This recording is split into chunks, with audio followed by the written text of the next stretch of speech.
Silakan Dek Gurunda.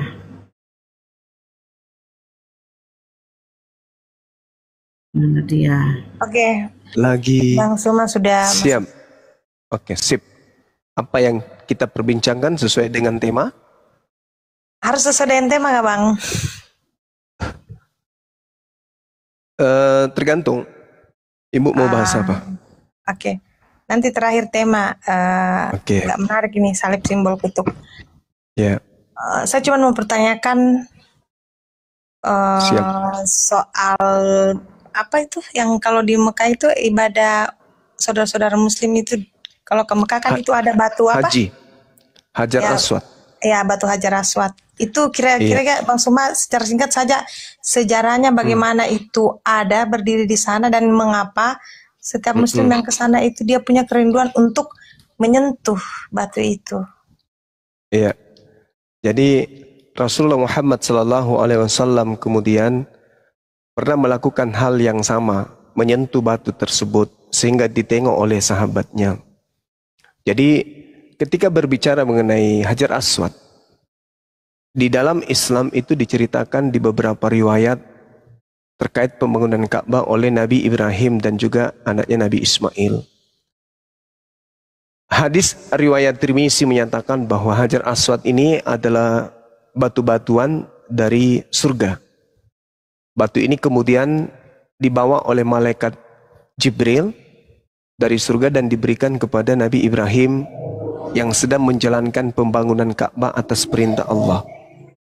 Kemudian, ya seperti itu.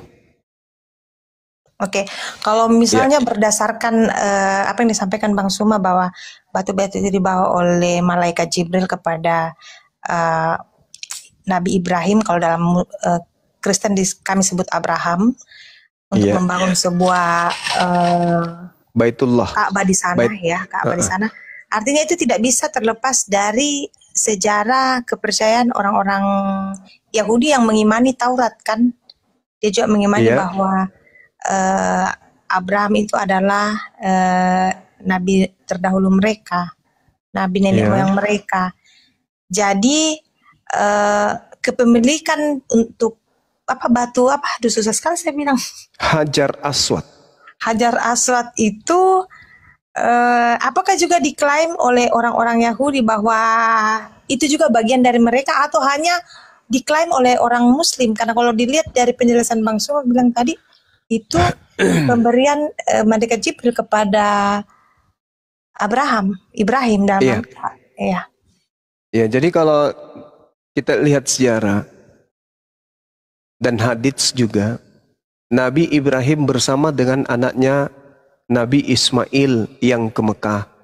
Sementara Nabi Ibrahim dengan anaknya Ishak itu ke Palestina. Jadi masing-masing anak ini diberikan warisan. Satu yang ke Palestina, satu yang ke Mekah. Nah, Ishak juga ada batu tugu buat dia, yang kami sebut dengan Masjidil Aqsa.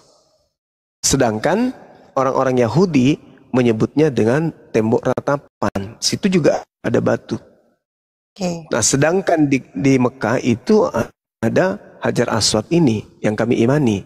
Karena memang kalau kita lihat di dalam kitabnya orang Yahudi, misalnya di Yehezkiel 28 nomor 13, di situ dikatakan begini, engkau di Taman Eden yaitu Taman Elohim, penuh segala batu permata yang berharga, yaspis merah, krisolit, yaspis hijau, permata pirus, krispars, dan nefrit, lasurit, batu darah, dan seterusnya. Jadi surga itu yang banyak batu-batuan. Sedang diterangkan kemudian di dalam hadis Rasulullah yang diceritakan kemudian Tirmizi, itu adalah batu dari surga yang diberikan kepada Abraham sebagai cenderamata untuk Nabi Ismail. Gitu. Oke. Terima kasih Bang Suma, jelas ya data sejarahnya. Terus yang saya pertanyakan tadi, mengapa saudara Muslim itu biasanya sampai berdesak-desakan untuk menyentuh batu itu? Apa makna teologinya di sana, Bang Suma? Oke, jadi gini, umat Arab SAW itu diberitakan di dalam Al-Quran, Kul in kuntum tuhibbunallaha fattabi'uni yuhibbukumullah wa yaghfir lakum dzunubakum wallahu ghafurur rahim. Jadi Allah mengatakan, katakanlah wahai Nabi Muhammad, jika mereka kemudian menginginkan keselamatan, ingin dosa-dosanya dihapuskan, dan ingin kemudian dia dicintai oleh pencipta langit, ajarlah melakukan apa yang kamu lakukan. Fattabi'uni. Nah, sedangkan Nabi Muhammad SAW di dalam Al-Quran surah Al-Jumu'ah ayat 2, Allah menerangkan bahwa kedatangan kan umatnya, wa yuzakkihim huwallazi ba'atha fil ummiyina rasulan minhum yatslu alaihim ayatihi wa yuzakkihim. Jadi Nabi Muhammad itu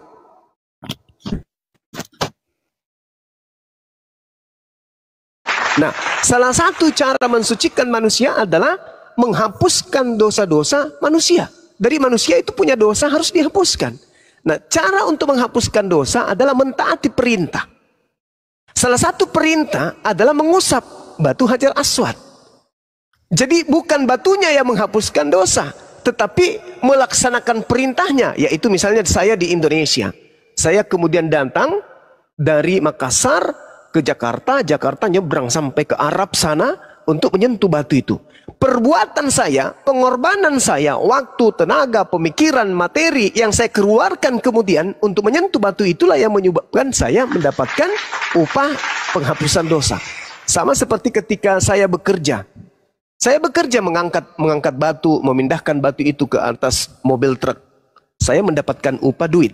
Bukan duit yang memberikan saya, bukan batu yang memberikan saya upah. Tetapi pekerjaan saya menyentuh batu itu dan memindahkan batu itu ke mobil truk, itulah yang mendatangkan rezeki buat saya. Nah, sama seperti di Yesaya 6, nomor 6 sampai nomor 7.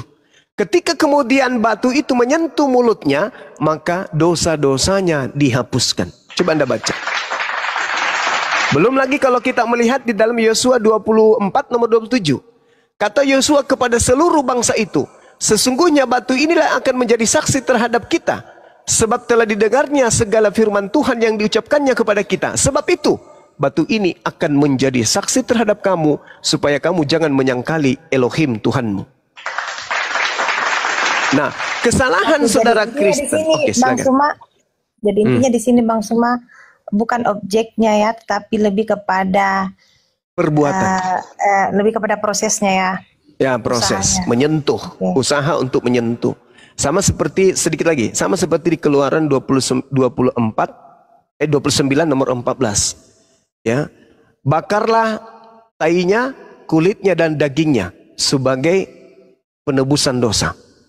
Jadi ketika dikatakan dalam Keluaran 29 nomor 14, ambillah sapi, kulitnya, dagingnya dan juga tainya untuk kau bakar. Sebab itulah korban penghapus dosa.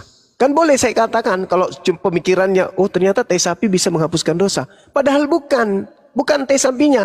Tapi upaya membakar tai sapi, kulitnya dan juga dagingnya, itulah yang menghapuskan dosa. Pekerjaan melakukan perintah Tuhan itulah yang kemudian menghapus dosa. Sama seperti kami membuang duri di jalan. Itu menghapus dosa. Bukan durinya yang menghapus, tapi upaya membuang duri itulah yang menghapuskan dosa manusia. Seperti itu. Ya, Bang Suma ya, karena banyak saudara-saudara ya, saya di Kristen melihat bahwa itu semacam bentuk ya penyembahan berhala. Iya, kalau dilihat dari sisi itu ya sama. Kami juga kalau melihat kemudian orang yang mencium patung Yesus itu juga berhala pastinya. Ya. Tapi mungkin ada nilai-nilai yang saya tidak tahu apa maksudnya. Nah, gitu dia maksudnya. Silakan. Ya, oke Bang Suma. Menarik ini Bang Suma, salib simbol kutuk. Pasti punya dasar Bang Suma ini kasih naik tema seperti ini. Mungkin bisa jelaskan ke saya yang Nasrani, mengapa Bang Suma angkat tema ini. Salib simbol kutuk pasti ada dasar-dasar yang kuat. Oke, baik. Yang pertama, Imamat 1-2. Di situ diceritakan kemudian bahwa katakanlah kepada orang Israel, apabila mereka hendak mempersembahkan korban penebus dosa kepada Tuhan, maka hendaklah kemudian mereka mempersembahkan hewan ternak berupa kambing, domba, sapi, lembu. Itu kepada orang Israel. Nah, untuk apa mereka melakukan itu? Untuk melakukan penebusan dosa. Tidak pernah berubah menjadi manusia. Cerita punya cerita. Ada kejadian di dalam Bible, upaya-upaya orang Yahudi membunuh sosok yang bernama Yesus. Karena cemburu, karena faktor politik dan ekonomi yang mendasari mereka, sehingga mereka berkomplotan kemudian untuk membunuh Yesus tersebut. Di dalam kitab saudara, Yohanes 11 nomor 45 sampai nomor 57 jelas terurai di sana. Orang Yahudi, imam kepala, mahkamah agama, ahli Taurat, pokoknya semua ahli Taurat berkumpul sepakat membunuh Yesus demi supaya bangsanya tidak dirampas oleh orang Roma. Bukan untuk dosa. Bukan untuk dosa. Nah, kemudian Matius 26 nomor 4, Yesus ingin dibunuh dengan cara tipu muslihat. Mereka melakukan kesaksian palsu. Matius 26 nomor 59. Pokoknya Yesus ini disepakati untuk dibunuh apapun caranya, demi untuk mereka bebas dari perbudakan Romawi, supaya bangsanya tidak dirampas oleh Roma. Itu alasannya kenapa Yesus ingin dibunuh. Tak ada karena dosa. Iya. Nah, kemudian terjadi proses. Paulus 30 tahun lebih setelah terjadi tragedi penyaliban menulis sebuah surat. Nama suratnya Galatia. Di bab 3 nomor 13 dikatakan, Yesus telah menebus kita dari kutuk hukum Taurat dengan jalan menjadi kutuk. Sebab ada tertulis, terkutuklah orang yang mati digantung di atas tiang salib. Sedangkan yang tertulis yang dimaksud oleh Paulus di sini adalah yang terurai di dalam Ulangan 21 nomor 22 sampai 23. Apa yang tertulis di sana? Apabila ada orang yang melakukan dosa yang sepadan dengan hukuman mati, lalu kau hukum dia, jangan kau biarkan mayatnya semalam-malaman. Sebab orang yang dikutuk Tuhan, jangan kau biarkan mayatnya semalam-malaman menyentuh tanah yang diwariskan Tuhan kepadamu. Itu nggak boleh. Berarti menurut Paulus, Yesus ini adalah orang yang dikutuk oleh Tuhan. Karena dia mengutip Ulangan 21. Sedangkan yang dikutuk oleh Tuhan adalah orang yang melakukan dosa yang sepadan dengan hukuman mati. Sedangkan yang dikutuk oleh Tuhan, Ulangan 27 nomor 25, terkutuklah orang yang menerima uang suap untuk menyerahkan orang yang tidak bersalah untuk dibunuh. Tuh.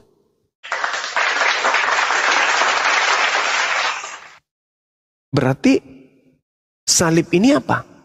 Simbol kutuk. Karena Paulus sendiri mengatakan, Yesus telah menebus kita dari hukum Taurat dengan jalan menjadi kutuk. Jadi Yesus itu di atas salib itu kutuk dia menjadi kutuk. Dan Ulangan 21 nomor 22 23, salib itu simbol kutukan Tuhan. Oleh saudara Kristen kemudian justru salib dijadikan sebagai simbol keselamatan. Jadi kebalik. Tuhan menyalib orang karena orang itu dikutuk. Ulangan 21 nomor 22 23. Paulus mengiyakan. Galatia 3 nomor 13. Yesus dengan jalan menjadi kutuk. Berarti salib itu kutuk. Kenapa kutuk dijadikan simbol keselamatan? Itu loh, silakan.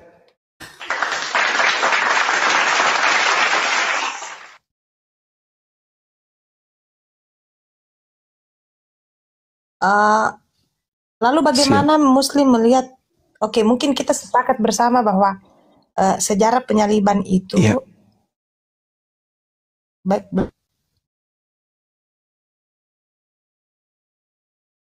ini agak nge-lag kayaknya. istilahnya penjahat kelas kakap, di atasnya lagi penjahat ya. Saya bahasakan sederhana seperti itu Bang Suma. Orang-orang yang tidak bisa lagi ditolerir kesalahannya. Jadi, lalu bagaimana dengan Muslim melihat sejarah perjalanan kehidupan Nabi Isa ketika kan tadi Bang Suma bilang banyak orang yang kecemburuan sosial terjadi kan ketika Yesus hadir, sehingga banyak orang bersepakat untuk membunuh dia.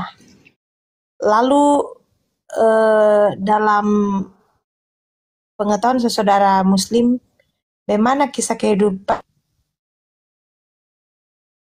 jaringan ya?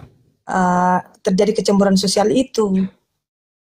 Bagaimana bagaimana Ibu Mary bisa Al-Masih? geser dulu nggak? Ibu Mary dengar suara saya nggak? Bisa geser dulu, jaringan Ibu Mary kurang baik, jadi Gurunda tidak menerima dengan baik. Geser dulu ya. Ya. Ya lanjut. Sudah. Ya. Iya. Saya boleh jawab? Sudah bisa Bang Suma? Boleh. Ya. Sudah ditangkap pertanyaan saya. Iya. Iya. Oh, ya. Jadi ketika kemudian Siti Maryam datang kepada Bani Israel, pada kaumnya, lalu membawa bayinya. Fa'asyarat ilaihi qalu kaifa nukallimu man kana fil mahdi sabiyya. Maka Maryam kemudian menunjukkan anaknya. Mereka berkata, kemudian orang Yahudi ini berkata, bagaimana mungkin kami berbicara dengan anak kecil yang masih dalam buayan? Kan ditanya, kenapa kamu hamil? Padahal kamu ini adalah keturunan Harun. Kamu ini saudaranya Harun. Kamu keturunan orang baik-baik. Ayahmu bukan seorang yang buruk peringai. Ibumu juga bukan seorang pesina. Kamu kok bisa hamil? Kok kamu bisa punya anak? Apa kata Maryam? Kau tanya aja sendiri kepada anakku. Orang Yahudi berkata, bagaimana mungkin kaifa nukallimu man kana fil mahdi sabiyyan? Bagaimana kami harus berbicara kepada anak bayi? Di dalam Al-Quran dikatakan, anak bayi itu berbicara, inni Abdullah, sesungguhnya aku ini adalah hamba Allah. Jadi Nabi Isa membela ibunya. Kalau di Bible tidak ada pembelaan sekalipun yang dilakukan oleh Yesus kepada ibunya. Bahkan Yesus tidak pernah memanggil ibunya dengan panggilan ibu di dalam Bible. Kalau di Al-Quran, Nabi Isa membela ibunya. Ini Abdullah. Jangan kau ganggu ibuku. Aku ini adalah orang yang suci. Ini Abdullah. Aku ini hamba Allah. Atani al-kitab wa ja'alani nabiyan. Dia memberiku kitab. Dan Tuhan juga menjadikan aku seorang nabi. Wa ja'alani mubarakan aina ma kuntu. Dan Tuhan menjadikan aku seorang yang diberkahi di mana saja aku berada. Dan dia Allah memerintahkan kepadaku melaksanakan ibadah dan menunaikan kemudian zakat selama aku hidup. Wa barram biwalidati wa lam yaj'alni jabbaran syaqiyya, dan berbakti kepada ibuku dan tidak menjadikan aku sebagai seorang yang sombong lagi celaka. Lalu dia katakan apa? Anak bayi ini berbicara, wassalamu alayya yauma wulid wa yauma amut wa yauma ub'atsu hayya. Semoga kesejahteraan dilimpahkan kepadaku pada saat aku dilahirkan, pada saat aku diwafatkan, dan pada saat aku dibangkitkan hidup kembali. Nah, lalu kemudian Allah menerangkan, zalika Isa bin Maryam qaulal haqqil ladzi fihi yamtarun. Itulah Nabi Isa yang menyatakan perkataan yang benar yang mereka orang-orang Yahudi ragukan kebenarannya. Nah, lalu apa yang terjadi kemudian? Ketika orang-orang Yahudi berselisih paham tentang Nabi Isa, mereka kemudian semakin memperlihatkan kedegilan kebenciannya kepada Nabi Isa alaihissalam. Nabi Isa besar, memperlihatkan mukjizat, membangkitkan orang mati, lalu kemudian membuat orang lumpuh berjalan, penyakit sampar sembuh dan seterusnya. Malah dituduh sebagai pelaku sihir. Tidak pernah mereka ini melihat Yesus itu, Nabi Isa ini adalah sesuatu yang benar. Karena dia, menurut mereka, dia berasal dari anak haram, kok bisa kayak gini? Kok bisa jadi hebat kali orang ini? Akhirnya pengingkaran dan penolakan terhadap Nabi Isa itu semakin menjadi-jadi terhadap orang Yahudi terhadap Nabi Isa alaihissalam. Nah, itu yang terjadi. Sehingga mereka bersepakat untuk membunuh. Kenapa mereka sepakat membunuh? Karena mereka melihat bahwa pengaruh Nabi Isa ini semakin kuat. Dan kalau Nabi Isa semakin kuat pengaruhnya, maka orang-orang di luar daripada mereka akan datang merampas tempat mereka. Apa yang terjadi? Kesepakatan mereka membunuh Nabi Isa. Tapi Allah kemudian menyelamatkan Nabi Isa alaihissalam. Tidak jadi dibunuh. Jadi yang dibunuh itu adalah penggantinya. Selesai cerita. Nabi Isa kami tidak dibunuh, tapi diangkat oleh Allah. Yang mati, yang disalib adalah pengganti dari Nabi Isa alaihissalam. Nah, yang menarik di sini, saudaraku, yang menarik, ternyata di dalam Bible yang mati digantung itu adalah orang yang dikutuk oleh Tuhan. Sedangkan kalau saya tanya nih orang Kristen, mau lulusan apapun dia, pastor, pendeta, aku tanya, Pak Pendeta, tolong tunjukkan kepada saya, apa dosa Yesus sampai dia harus dikutuk oleh Tuhan?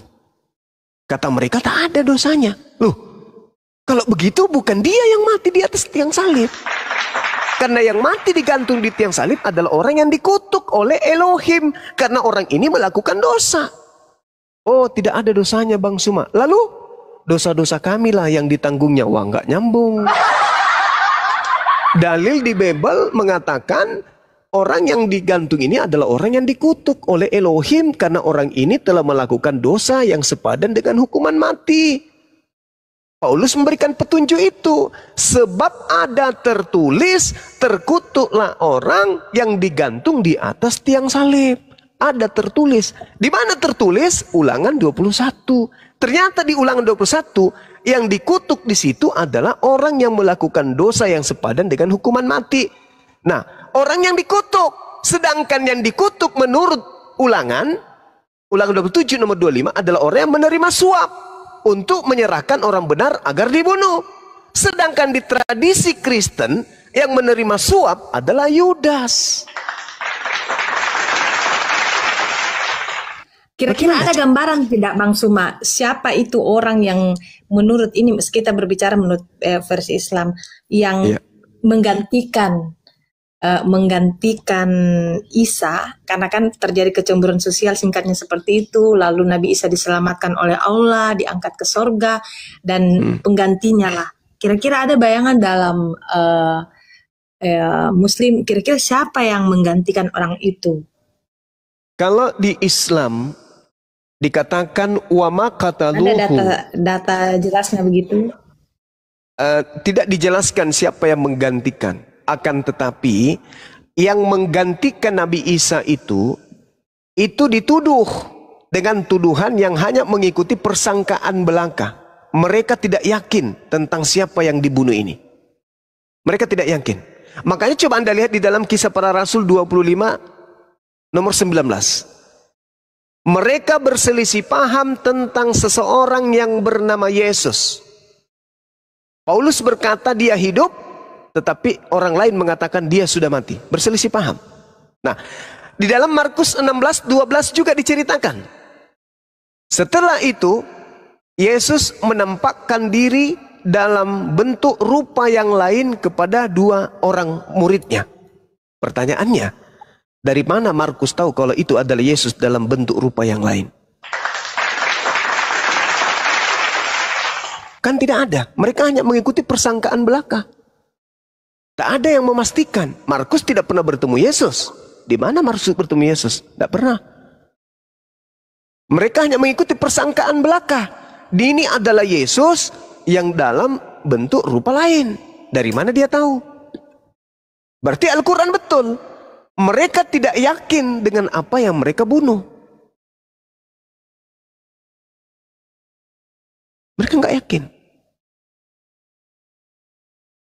Nah, makanya sederhananya begini. Kalau di dalam Al-Quran, dalam surah Maryam ayat 19, Nabi Isa alaihissalam diterangkan bahwa beliau adalah seorang nabi yang suci. Itu diterangkan di dalam surah Maryam ayat 19. Itu jelas. Artinya beliau dikatakan li'ahabalaki gulaman zakiyah, seorang anak laki-laki yang suci. Ini Nabi Isa. Sedangkan di dalam Bible Kisah Para Rasul 4 nomor 30, Yesus adalah hamba yang suci. Sedangkan yang digantung adalah manusia yang dikutuk. Ini siapa ini? Yang dikutuk ini siapa? Ulangan 27 nomor 25, terkutuklah orang yang makan suap untuk menyerahkan orang benar untuk dibunuh. Ini siapa ini yang melakukan hal ini? Sedangkan kalau kita lihat di dalam Amsal 21 nomor 18, jelas sekali dikatakan orang fasik dipakai sebagai tebusan bagi orang yang benar, dan pengkhianat dipakai sebagai ganti orang yang jujur. Sedangkan Yesus berkata di dalam Lukas 24 nomor 44, harus digenapi tentang aku apa yang tertulis di dalam kitab Amsal. Orang fasik dipakai sebagai tebusan bagi orang benar, dan pengkhianat sebagai ganti orang yang jujur. Nah, siapa yang fasik ini? Kita baca kemudian di kitab Amsal 17 nomor 27, yang disebut orang fasik di sana adalah orang yang menerima suap. Saya bacakan Amsal 17 nomor 23. Siapa orang fasik ini? Orang fasik adalah mereka yang menerima suap. Siapa yang menerima suap? Yudas. Berarti kalau kita mengartikan Amsal 21:18, Yudas dipakai tebusan untuk Yesus, dan pengkhianat, siapa pengkhianat? Yudas. Yudas dipakai ganti sebagai tebusan kepada Yesus. Karena Yesus berkata di dalam Lukas 24 nomor 44, harus digenapi tentang aku apa yang tertulis di dalam kitab Amsal. Al-Quran betul, pengakuan Yesus betul. Yang salah Kristen, karena menyembah orang yang digantung terkutuk di atas pohon disalib. Makanya coba saudara saya ini, coba Anda baca di dalam Matius 7 nomor 22-23. Pada hari terakhir nanti banyak orang memanggil aku Tuhan. Bukankah kami bernubuat pakai namamu Yesus, bermujizat pakai namamu Yesus, mengusir setan pakai namamu Yesus? Oke, saya potong. Silakan. Saya potong Bang Suma, maaf. Aku tidak akan mengenal engkau. Maksud di situ Bang Suma, dalam konteks itu kan ini ayat juga yang sering dipakai oleh apologet Islam untuk menjelaskan. Iya. Saya menerima penjelasan yang tadi itu sangat sinkron. Oke. Saya mencoba menarik benang merahnya. Saya menyimak secara mendalam, dan saya ini walaupun kita tidak bisa langsung mengklaim, tetapi ini dari penjelasan Amsal ke apa yang dikatakan oleh Yesus itu memang mendekati dengan Yudas. Ya, mendekati dengan Yudas, karena pada saat itu hanya Yudas lah yang menerima suap. Itu mendekati, tapi kita juga tidak bisa mengklaim apakah itu betul-betul Yudas. Nah, soal yang Bang Suma menjelaskan ke saya tentang ini, pemahaman iman saya itu adalah konteks di mana memang Tuhan berteriak, bukan orang yang ibadah tiap hari di gereja, orang yang ibadah ini dalam konteks iman Kristen, bukan orang yang tiap hari ibadah di gereja yang berteriak Tuhan, Tuhan, aku mengenal Engkau, atau orang yang mengatakan saya beriman, tetapi adalah orang yang melakukan kehendak. Jadi ini lebih kepada konteks Yesus mau katakan berbuat kasih lah, jangan banyak ngoceh bilang saya percaya dia tapi tidak ada perbuatan baiknya. Itu yang saya tahu. Bukan artinya bahwa di situ konteksnya kalau dilihat yang melakukan kehendak Bapakku, bukan berarti bahwa di situ penyangkalan Tuhan Yesus bahwa saya tidak mengakui engkau sebagai muridku. Itu yang saya pahami sih Bang Suma dalam konteks Matius 7 itu lebih kepada bukan orang yang teriak-teriak. Ya, berteriak-teriak bahwa saya percaya Tuhan, tetapi lebih kepada perbuatan baik, orang yang melakukan seperti. Dan saya rasa semua agama punya hal yang sama ya Bang Suma, bahwa bukan hanya kita katakan kita Islam atau kita Buddha, kita Hindu, kita Konghucu, tetapi orang yang melakukan kebaikan. Saya lebih kepada itu sih Bang Suma. Saya tidak mau berdebat di ayat itu. Makasih. Oke. Kalau saya sederhananya gini. Kan Yesus mengatakan, dari buahnya kamu mengenal mereka. Bukan setiap orang yang berseru kepadaku Tuhan, Tuhan Artinya mendudukkan Yesus ini sebagai orang yang duduk di tempat yang istimewa. Bahkan Kristen mengistimewakannya menjadi Tuhan. Akan masuk ke dalam kerajaan surga.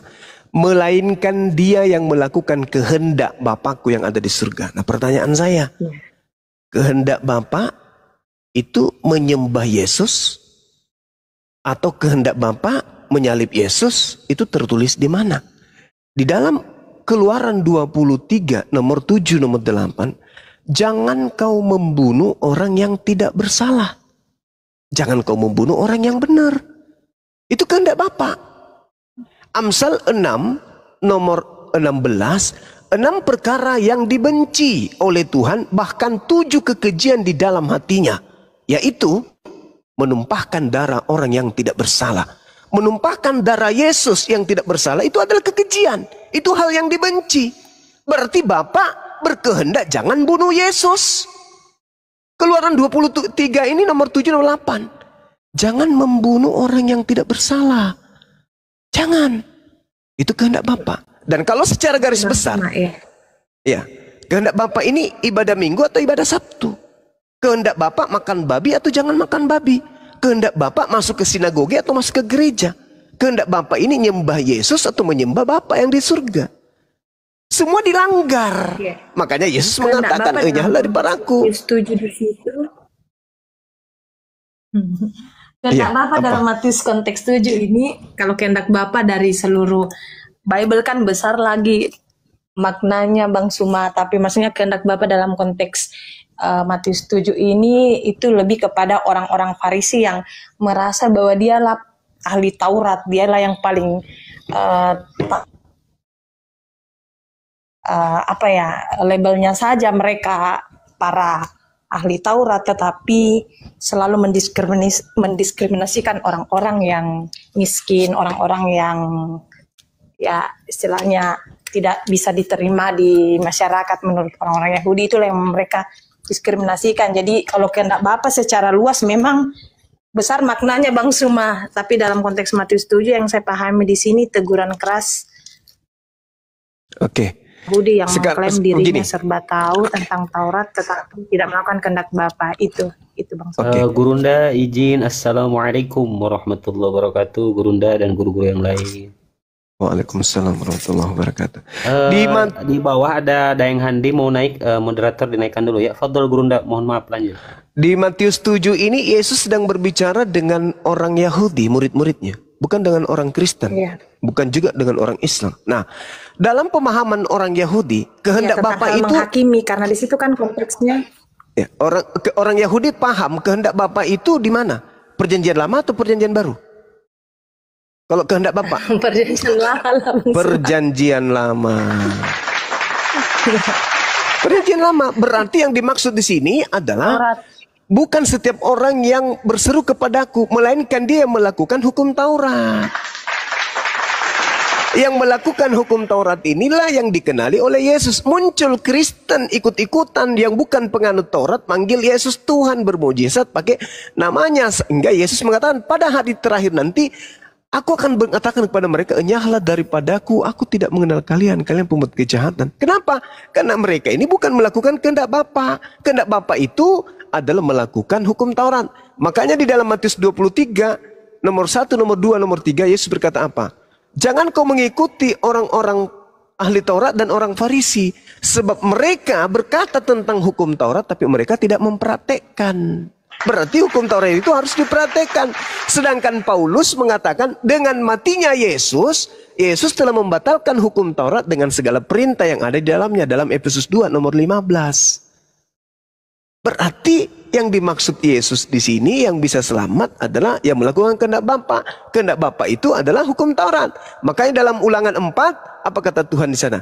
Jangan kau menambahi, jangan kau mengurangi firman yang kusampaikan kepadamu.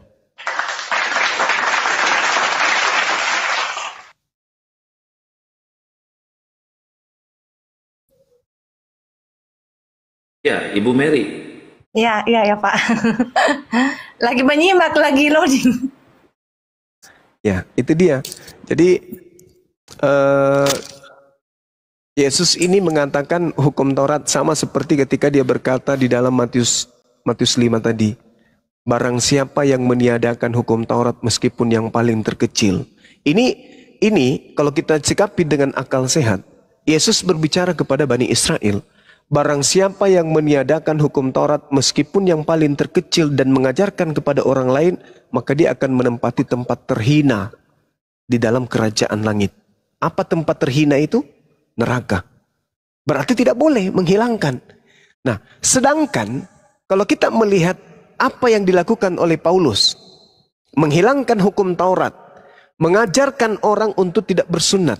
Tapi apa yang terjadi dengan Paulus ketika dia kembali untuk ke Yerusalem setelah dia mengajarkan orang di luar Yerusalem untuk meninggalkan hukum Taurat?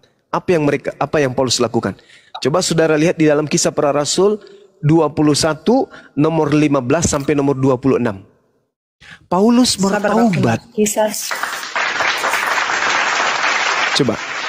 Kisah Para Rasul 21 nomor 15 sampai nomor 26. Paulus bertaubat dari mengajarkan ajaran Kristen.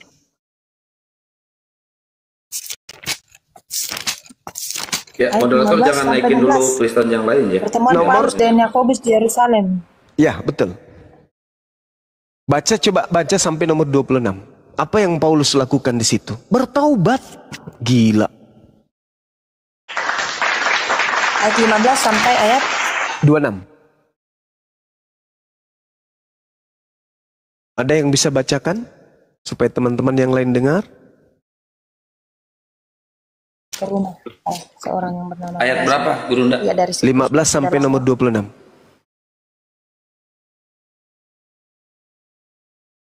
Coba teman-teman yang lain dibacakan biar saudari kita ini dengarkan. Bagus kalau didengar.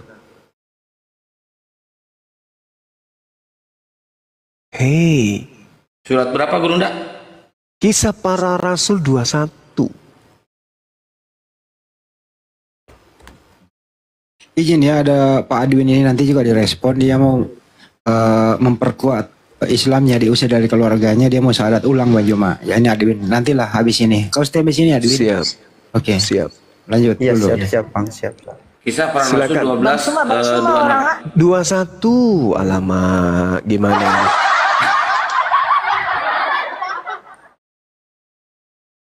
Pecat asistennya itu Bang Suma, lama sekali. menceritakan bahwa Paulus pergi bersama 4 orang dan melakukan upacara penyucian diri bersama mereka pada keesokan harinya. Kemudian Paulus dan keempat orang tersebut masuk ke bait Allah untuk mengumumkan. Tidak bisa jadi dosen ini. Jadi gini, makasih Kang. Sesudah beberapa hari lamanya tinggal di Kaisarea, berkemaslah kami lalu berangkat ke Yerusalem. Bersama-sama dengan kami turut juga beberapa murid dari Kaisarea. Mereka membawa kami ke rumah seorang yang bernama Manason, dia dari Siprus. Dan sudah lama menjadi murid, kami akan menumpang di rumahnya. Ketika kami tiba di Yerusalem, semua saudara menyambut kami dengan suka hati. Pada keesokan harinya pergilah Paulus bersama-sama dengan kami mengunjungi Yakobus, semua penatua telah hadir di situ. Paulus memberi salam kepada mereka, lalu menceritakan dengan terperinci apa yang dilakukan oleh Tuhan di antara bangsa-bangsa lain oleh pelayanannya. Mendengar itu, mereka memuliakan Tuhan. Lalu mereka berkata kepada Paulus, "Saudara, lihatlah, beribu-ribu orang Yahudi telah menjadi percaya, dan mereka semua rajin memelihara hukum Taurat. Tetapi mereka yang beribu-ribu ini mendengar tentang engkau, bahwa engkau mengajar semua orang Yahudi yang tinggal di antara bangsa-bangsa asing untuk melepaskan hukum Taurat Musa, sebab engkau mengatakan supaya mereka jangan menyunatkan anak-anaknya dan jangan hidup menurut adat istiadat kita." Jadi bagaimana sekarang? Tentu mereka akan mendengar bahwa engkau telah kembali kemari. Sebab itu, lakukanlah apa yang kami katakan ini. Di antara kami ada 4 orang bernazar. Bawalah mereka bersama-sama dengan engkau. Lakukanlah pentahiran dirimu bersama-sama dengan mereka dan tangguhlah biaya mereka. Sehingga mereka dapat mencukurkan rambutnya. Maka semua orang akan tahu bahwa segala kabar yang mereka dengar tentang engkau sama sekali tidak benar. Melainkan bahwa engkau tetap memelihara hukum Taurat. Tetapi mengenai bangsa-bangsa lain, yang telah menjadi percaya, sudah kami tuliskan keputusan-keputusan kami, yaitu mereka harus menjauhkan diri dari makanan yang dipersembahkan kepada berhala, dari darah, dari daging binatang mati dicekik, dan percabulan. Pada hari berikutnya, apa yang terjadi?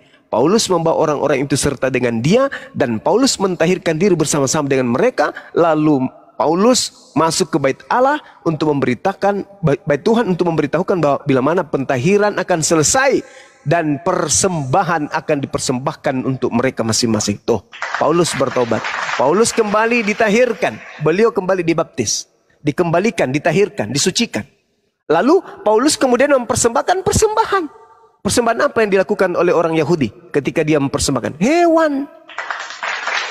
Bahkan orang-orang yang sudah terlanjur kemudian mendengarkan tentang Paulus mengajarkan supaya tidak bersunat. Apa kata imam-imam? Segala kabar yang mereka dengar tentang engkau sama sekali tidak benar, melainkan bahwa engkau tetap memelihara hukum Taurat. Paulus mengikuti. Berarti Paulus ketika kembali ke Yerusalem, Paulus bertobat dari ajaran Kristen. Itu fakta. Itu tertulis di Bible.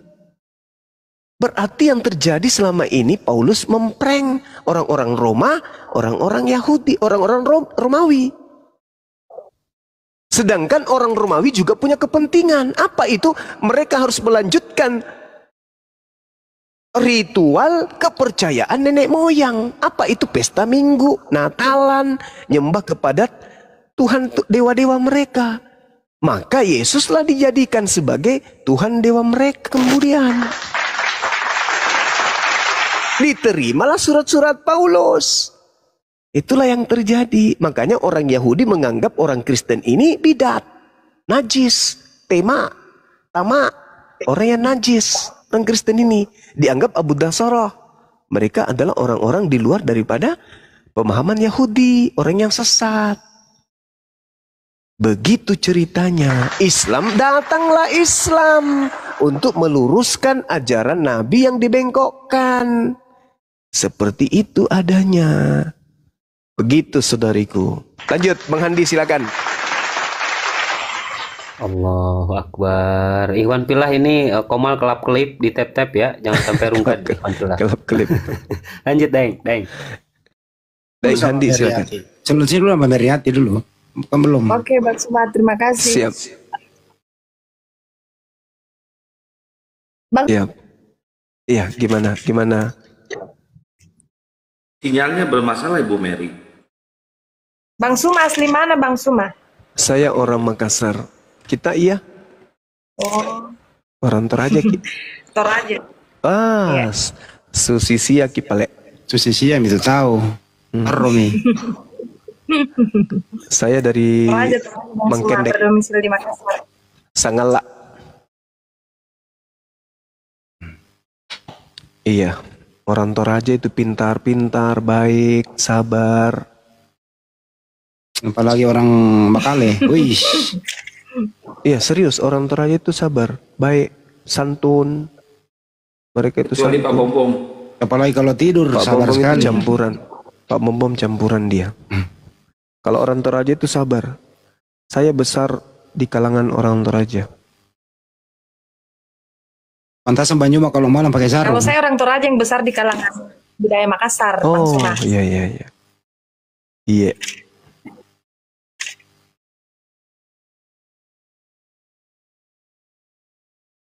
Meriati ini masih Kristen kah? Kristen. Katolik berarti ya? Kristen Protestan. Oh, Protestan. Iya. Iya. Nggak ada rencana, Meriati? Ada rencana nggak? Rencana apa nih, Bang? Rencana menikah. Pasti adalah. Rencana. Ya, lanjut bertanya lagi Bu Mary. Silakan. Keluarin semua unek-uneknya. Masih dipikirkan, Bang. Iya. Kalau konsep ketuhanan di Muslim itu saya nggak usah pertanyakan lagi, Bang, karena saya sudah. Nggak paham. Iya, tinggal yang saya ini, yang saya lagi teliti eh, tentang bagaimana keberadaan Nabi Muhammad ini. Beli kitabnya langsung, Sirah Nabawiyah. Ada dikasih teman Ustadz ini, tapi belum sempat dibaca-baca, Bang. Iya, baca Maki. Bagaimana kemudian bangsa Arab itu, bangsa jahiliyah itu bisa berubah frontal kayak begitu. Bangsa jahiliyah tiba-tiba bisa berubah oleh satu orang saja bernama Nabi Muhammad. Dan hukum-hukum yang dibawa kemudian kepada bangsa jahiliyah ini itu bisa diterapkan. Dan setelah beliau pergi meninggalkan dunia, hukum-hukumnya tidak dihilangkan, tidak ditinggalkan. Tetap sampai hari ini. Sampai hari ini tetap tidak pernah berubah. Oh ya, Bang Suma. Siap. Terpikirkan satu pertanyaan. Karena sudah terlanjur menyebut nama Nabi junjungan besar saudara-saudara Muslim Nabi Muhammad. Iya. Itu kan Nabi Muhammad memang berada di sekitar bangsa Arab ya untuk menyampaikan pesan-pesan. Siap. Ya, singkatnya Siap. begitu. Iya. Ya, tapi ya saya juga hanya meneruskan apa yang saya dengar. Saya tidak punya data untuk itu, nanti Bang Suma yang luruskan. Iya.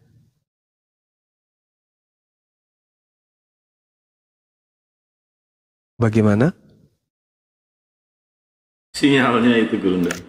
Terlalu kasar kalau dibilang buta huruf, tapi maksudnya dalam mungkin membukukan mungkin ya sehingga bukan beliau langsung yang menuliskan Al-Quran, ini menurut penjelasan teman-teman secara singkat, tetapi sahabat-sahabatnya, karena beliau punya sahabat-sahabat. Apa itu benar, Bang Suma? Iya. Jadi sebenarnya pada zaman Rasulullah, Al-Quran itu sudah berbentuk mushaf. Diceritakan di hadis riwayat Bukhari nomor 2990, hadis riwayat Muslim 1869, bahwa mushaf itu sudah ada pada zaman Rasulullah. Al-Quran itu sudah ada dalam bentuk tulisan. Nah, sehingga Rasulullah mengatakan apa di dalam Al-Quran? Huzu Al-Quran min arba'ah. Ambillah Al-Quran dari 4 orang sahabatku. Abdullah bin Mas'ud, Salim Mu'az bin Jabal, dan Ubay bin Ka'ab. Nah, sedangkan Al-Quran itu ketika disampaikan oleh Rasulullah, tradisi penyampaiannya itu lisan.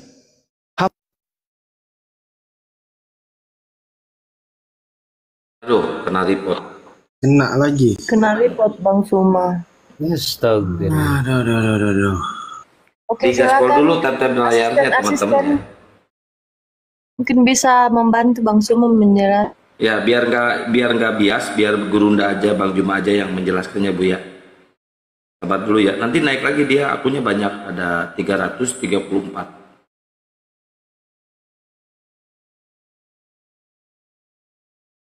Atau nanti Bu Mary bisa bertanya tentang kenapa Islam ini harus sholat atau harus disunat, itu bisa dipertanyakan juga, Bu.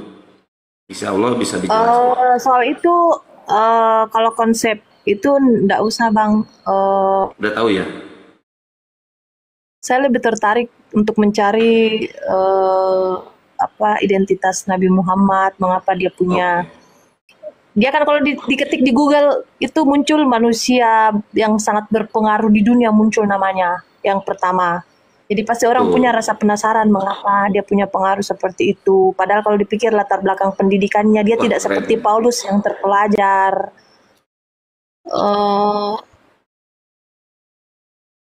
Dia dapatkan, tetapi kenapa bisa dia mengingat begitu? Maksudnya secara manusia begini kan Pak, hitung-hitungnya saya begini. Pesan yang kita dengar hari ini, 2 jam kemudian ketika kita mau teruskan ke orang lain, itu belum tentu bisa sama titik komanya begitu.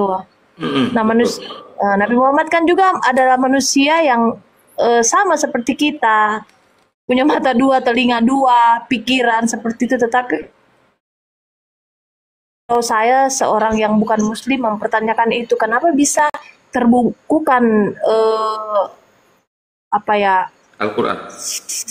pesan-pesan Allah itu secara detail, sedangkan dia punya keterbatasan. Dan wajarlah juga misalnya kalau ada orang-orang non-muslim yang katakan, tidakkah itu buatan karangan-karangan tulisan sahabat-sahabatnya pada saat itu, bisa jadi ada tambahan atau ada yang dikurangi. Ini pikiran saya sebagai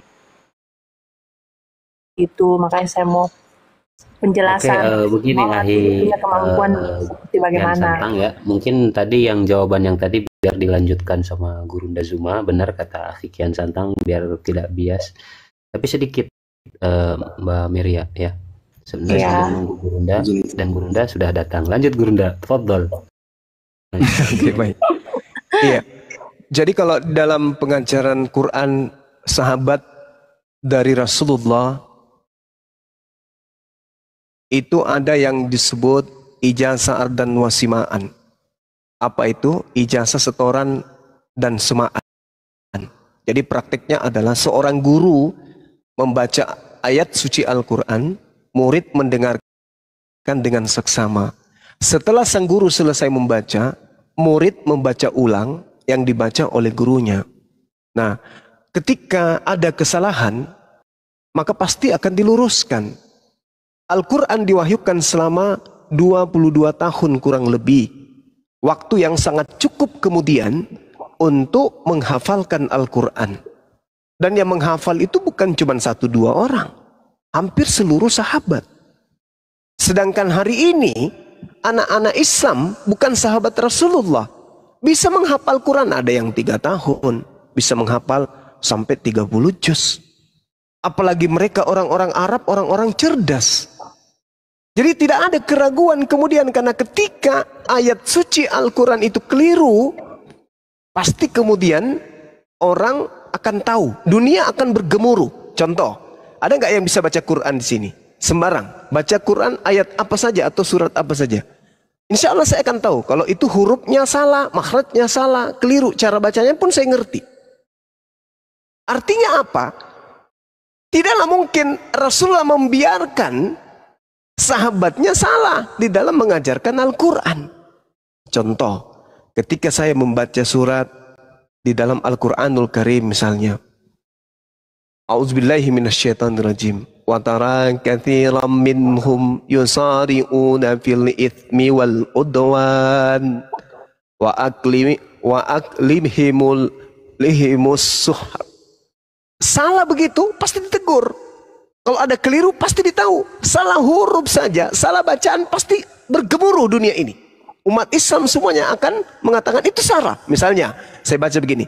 Labi samakan. Gurunda. Boleh saya baca ya Gurunda ya? Boleh? Kaget saya, Bu. Bismillah.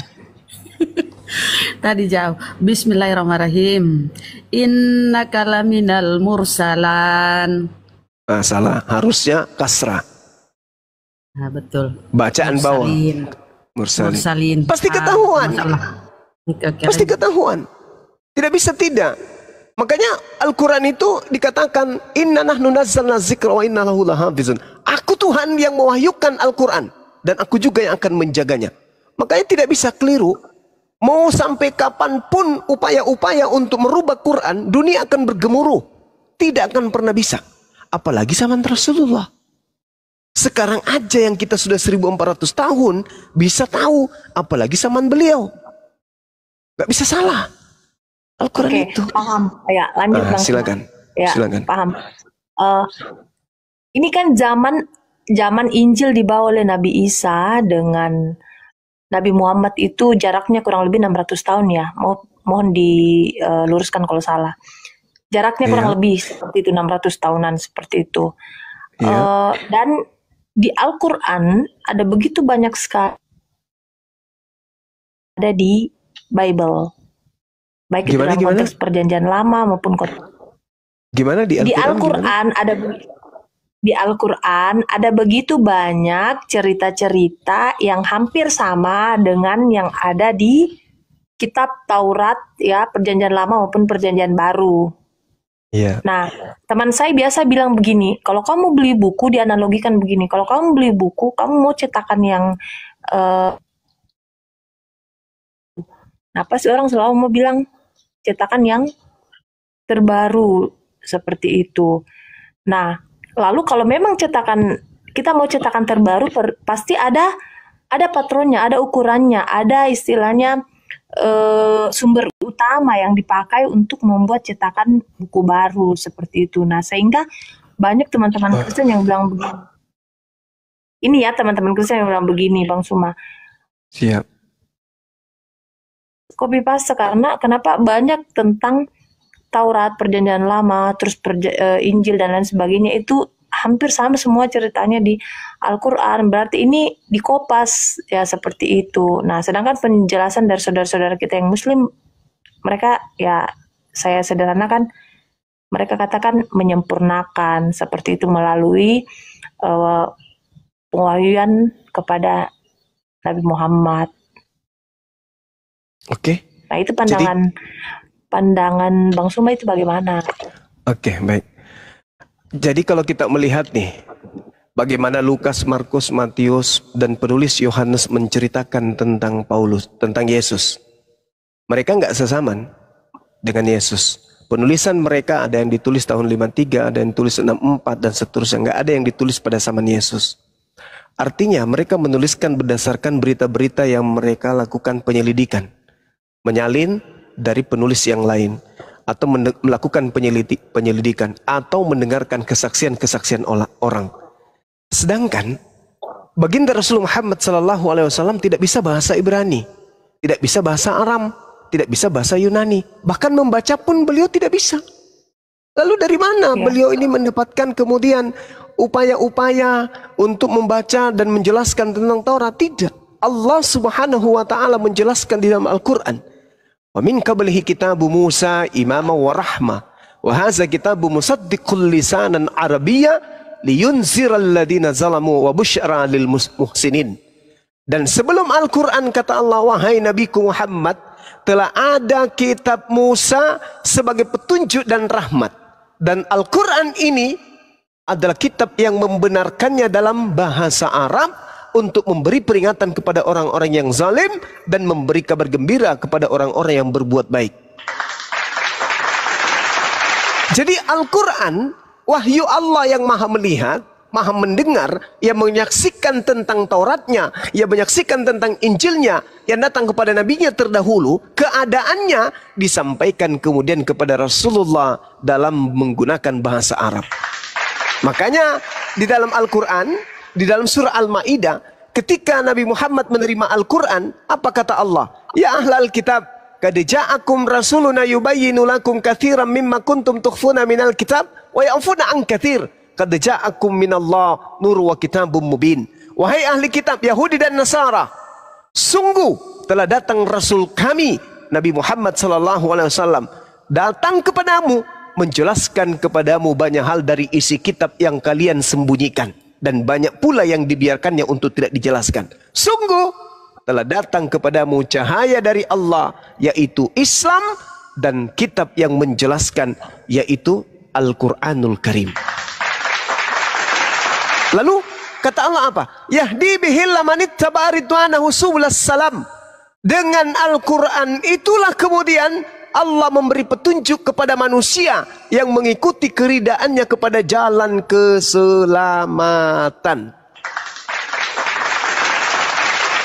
Bukan lagi Taurat, bukan lagi Injil. Kenapa? Karena Taurat dan Injil sudah disembunyikan sebagian dari umatnya. Sekarang kalau kita mau jujur-jujuran, saudara Kristenku yang saya kasihi, apakah yang kalian pegang itu adalah Tauratnya Nabi Musa?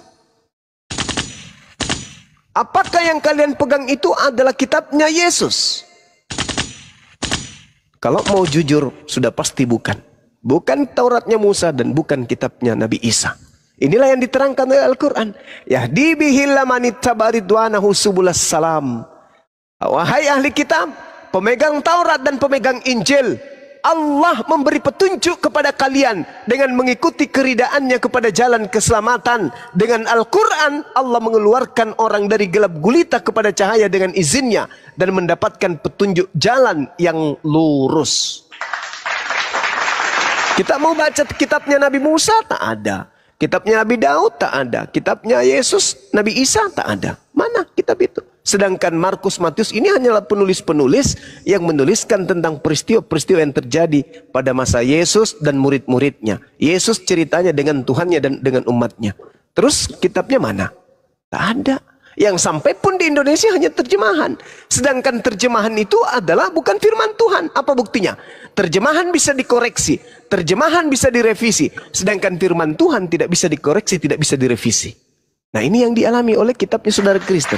Kenapa bisa direvisi, kenapa bisa dikoreksi? Karena bukan firman Tuhan, hanya terjemahan. Itu pun terjemahan dari buku-buku hasil penyelidikan orang-orang yang tidak dikenal.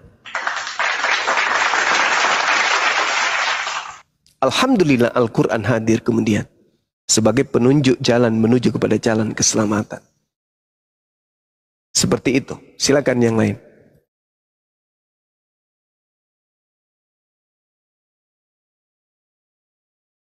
Masya Allah. Sudah jelas, Bu Meria? Tapi mengapa begitu persis ya Bang Sumaya? Iya. Mungkin Dinda Abuya diambil alih dulu, Dek. Saya makan siang dulu. Karena saya belum makan siang malam ini. Siap, Burundaku. Lanjut. Saya juga belum makan malam pagi tadi. Ada coto begadang. Coto begadang. Sebentar aja, saya makan makanan ringan yang saya ingin makan ini. Apa itu? Popcorn 2 kilo. Bukan. Papeda. Melani, saya sambil nyimak, silakan. Ya. Saya dengar sambil makan ya. Besok